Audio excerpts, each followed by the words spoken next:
Welcome back to Layer Lines Weekly. I'm Alex, and I spent my week re-leveling a bed that did not need re-leveling, which is the most maker thing I can possibly confess to. But here's the thesis for this week, and it's a strange one. This is the week regulators tried to write code into your printer. The market reminded us money and viability aren't the same thing, and somebody pitched the Navy a fleet of lava boats. Lava boats. We'll get there, and it's exactly as ridiculous as it sounds.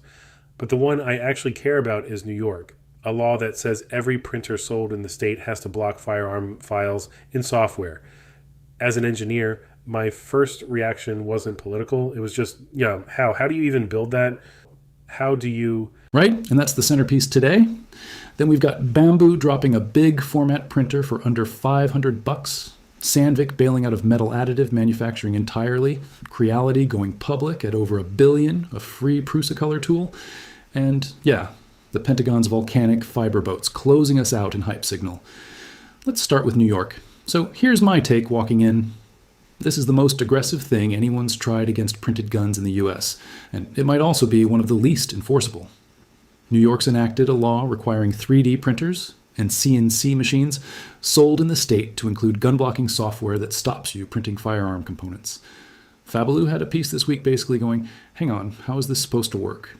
That's the whole ball game, because before we get worked up either direction, let's be careful with the word enacted. New York reportedly signed theirs. California's version, per Tom's Hardware, passed the assembly. That's one chamber, and that's not law yet. The California bill would make it a crime to bypass the mandated software. So they're at different stages, and the secondary reporting smushes that together. Okay, so for someone like me who prints brackets and minis, why should I care about a law aimed at guns? It doesn't affect my Warhammer terrain, right? It might, and here's why. The only way to block a firearm file is to inspect what you're printing. So either the printer phones home and a server checks your model against some database, or there's local detection trying to recognize gun-shaped geometry. Both of those mean something is now looking at every single file you send, your bracket, your mini, all of it. That's the part that should make a hobbyist sit ups. Oh, that's the thing I hadn't connected. It's not a gun filter, it's a surveillance layer that happens to be aimed at guns. And it doesn't even work well. Geometry detection is genuinely hard. A gun part is just a chunk of plastic with some holes and channels. You can split it into pieces, rename the file, scale it, tweak it 5%, and any naive detector falls apart. Meanwhile, it'll false positive on a perfectly innocent functional part and refuse to print your shelf bracket. I have watched detection systems in industry struggle with way more constrained problems than, is this a gun? And the law supposedly reaches existing machines too. Anything still getting firmware updates. That's the detail that got the forums going. So my 3-year-old printer pushes an update and suddenly it's policing me? That's the claim in the Fabaloo piece, and I'd flag it's a single source detail. Somebody needs to read the actual bill text. But if true, it's wild because here's the open source problem. A huge chunk of this hobby runs Clipper Marlin custom firmware you compile yourself. You cannot mandate a feature into firmware that the user literally builds from source. They'll just not include it. The law assumes a closed vendor-controlled box, and that's not how a lot of this hardware works. And the CNC angle is almost funnier. A manual mill from 1985 with a retrofitted controller. What's blocking software even doing there? Nothing. There's no firmware to update on a lot of those. A Bridgeport doesn't know what it's cutting, so you've written a rule that's technically impossible for a whole category of the machines it names. That's the tell that this was drafted by people who pictured a printer as one specific consumer appliance. There's also a First Amendment argument floating around. Code as speech, files as speech. Is that the strong angle here? Honestly, I think it's the messier one, and I'd be careful repeating it as settled. There's real precedent that source code can be protected expression, but this law isn't only about distributing files. It's about mandating a feature in physical hardware sold in a state. Regulating a product you sell is on firmer legal ground than regulating speech. So the strongest challenge might actually be the practical one, not the constitutional one. You can't enforce what you can't implement. So where does this land for the average listener? Don't panic, but watch it. Watch it, because even if the gun blocking part is unworkable, the precedent of your printer must inspect your files is the thing that could stick and spread. That's the watershed. Not whether it stops a single firearm, which I doubt, but whether printers watch what you make becomes normal. That's worth keeping an eye on, regardless of where you sit on the gun question. Let's lighten it up. Bambu launched the A2L this week. Now, when the headline that grabbed me, a 300 by 300 by 350 build volume for $469. That's confirmed across TCT, Fablue, 3D natives. Large format, bed slinger under $500. Bambu's calling it an H2S Lite at half the price. The price is real and the volume is real, and that's a good deal. But H2S Lite is Bambu's phrase, not a reviewer's, and Lite is doing a lot of work. Lite means they took stuff out. The interesting question isn't the price, it's what's missing versus the H2S, and nobody's published a teardown yet. The thing being hyped is adaptive vibration compensation and granular dampers. Some coverage spun that into, this proves you don't need Core XY for big prints. Is that fair? No, and that one bugs me. Bed slingers at 300 millimeters have existed for years. The CR10 was huge and ancient. They didn't displace Core XY then, and a marketing term won't now. Adaptive vibration compensation is almost certainly input shaping with nice branding. The physics of slinging a heavy bed back and forth at speed hasn't changed. It might be good, but redefines the category is a press release talking. Fair. The other material story is Meteor. Oak Ridge revealed a high-temperature aluminum alloy designed for additive. TCT framed it as a near holy grail for aerospace and automotive. And this is where I want a number. High temperature for aluminum could mean 200 degrees C, could mean 400. Those are completely different worlds. The TCT piece, single source, doesn't give a threshold, doesn't give composition, doesn't compare to existing high-temp aluminums like Scalmalloy or A20X that already exist for this exact reason. Aluminum's heat limits are well understood. New alloy might mean genuinely new, or it might mean optimized process parameters for something known. So the Holy Grail framing is the tell again. ORNL is credible, so I'm not dismissing it. They do real work, but until there's a peer-reviewed paper with a temperature figure and a printability window, it's a lab result, not a product. I'd love to run it. I'm just not retooling around a TCT paragraph. Two big industrial moves this week, opposite directions. First, Sandvik is selling its entire additive manufacturing business unit to a Swedish investment firm called Mimir. Both TCT and 3D printing industry confirm it, closing Q3 2026. The unit makes metal powders and controlled expansion alloys, so a massive engineering company that spent years building up additive manufacturing is just handing it off. And some of the coverage called it a bellwether, a sign of a consolidation wave. Should I read it that way? I'd push back on that hard. One company divesting one unit is not a wave. Nobody cited a second example. And here's the thing people miss about a sale to an investment firm. It's not necessarily additive manufacturing is dying. It's often, this doesn't fit our core portfolio anymore.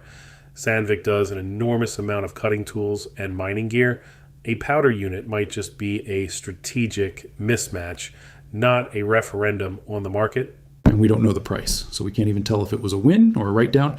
Exactly. No financials disclosed. For practitioners, the real question is supply chain. If you buy Sandvik powders, you've now got new ownership, and you want to know whether material specs, certifications, and lot consistency stay stable through the handover. That's the unglamorous thing that actually matters on a shop floor. Qualified powder is qualified to a supplier's process. New owner, you recheck everything. Now the opposite story, Creality went public, oversubscribed IPO raised $177 million, valued at $1.12 billion. Both numbers confirmed. A desktop printer company is worth over $1 billion. Which is genuinely notable. That's one of the larger consumer 3D printing IPOs 12 years in. But I'll gently deflate the validates the market, pressures Bambu and Prusa narrative. An IPO raises capital, sure. It can also be early investors cashing out. We don't have Creality's revenue or profitability, so investor confidence is one read. Founders getting liquidity is another. Both can be true. And they're saying they'll double down on AI-driven features, which means what exactly? That's the line in every deck now. AI slicing, AI failure detection, AI support generation. Some of it's real and useful. Camera-based spaghetti detection genuinely works. Some of it is a sticker. Money in the bank doesn't auto-convert to innovation. Plenty of well-funded companies ship nothing interesting. I'll judge it by what ships, not by the valuation. Okay, this is my favorite this week. Prusa open-sourced ColorMix. Free workflow for Prusa slicer and easy print that blends up to 5 loaded filaments into dozens of tones, plus a companion web app, ColorMix Shading, that adds studio lighting to your model preview. Runs locally in the browser, MIT licensed, all confirmed on Prusa's blog and Fablu. Open source and MIT licensed is the part I respect, and that's a real gift to the community, not a walled garden. But I want to manage expectations on the word colors. This is blending. It's not multi-material. You can make a teal out of blue and green filament. You cannot mix PLA and PETG and get a magic hybrid. Their properties don't average like that. Right, and dozens of tones is a little vague. I want to know how many you can actually get to land predictably. Color mixing on a printer is fussy. The transition zones are where it gets ugly. And the unspoken cost is purge. Every time you shift the blend ratio, you've got to flush the old mix out of the HO10, and that's wasted filament. The poop bucket. So no waste like multi-material is a stretch. It's less waste than swapping spools maybe, but a gradient print can still throw a surprising amount in the bin. I lost an afternoon once to a color change print where the transition never fully purged, so every layer had this ghost of the previous color bleeding through. Looked like it was haunted. So my advice to anyone trying ColorMix, dial your purge volumes before you commit to a 12-hour gradient. That's the right instinct. Run a small swatch tower first, a stack of little blocks stepping through the ratios, so you see the real colors your specific filaments make, because the on-screen preview and the actual plastic never match. Cheap test saves the haunted 12-hour disaster. Okay, hype signal. The Pentagon is reportedly eyeing 3D printed military boats made from volcanic fiber, and the claim is they could scale to 25,000 vessels a year at forward bases, replacing a 6,145-mile supply chain. My verdict before we even start: this is a concept, not a program. Let's say that up top. 25,000 boats a year. Let me do the math. That's 68 boats a day, every single day, with no prototype, from a single Tom's Hardware piece reporting on a report. And the source itself basically admits there's no demonstration, no funded contract. The 6,545 miles is my favorite tell. That's suspicious precision on a thing with zero hardware. You don't measure a supply chain to the mile for a concept you haven't built. That's a number designed to sound studied. Let me play optimist, though, because there's a real grain here.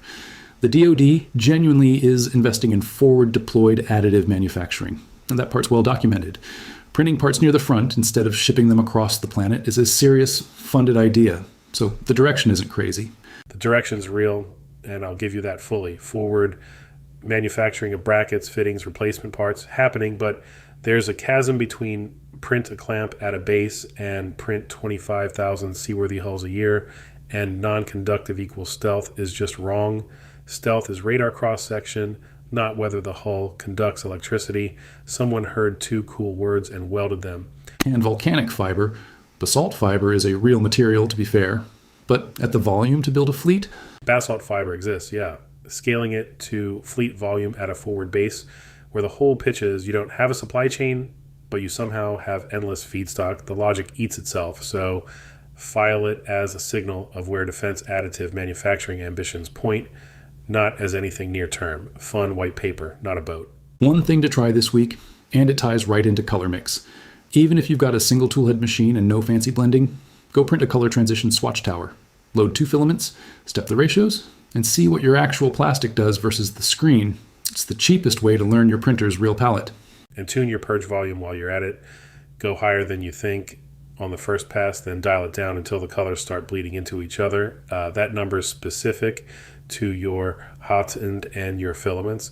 So find it once on a swatch, not on a real print. Cheap insurance against the haunted gradient. Perfect. That's the show. New York's coding guns out of printers, $1 billion Creality, Sandvik heading for the exit, and a lava boat fever dream, go run a swatch tower. Keep an eye on that surveillance precedent, and we'll catch you next week. Take care of each other.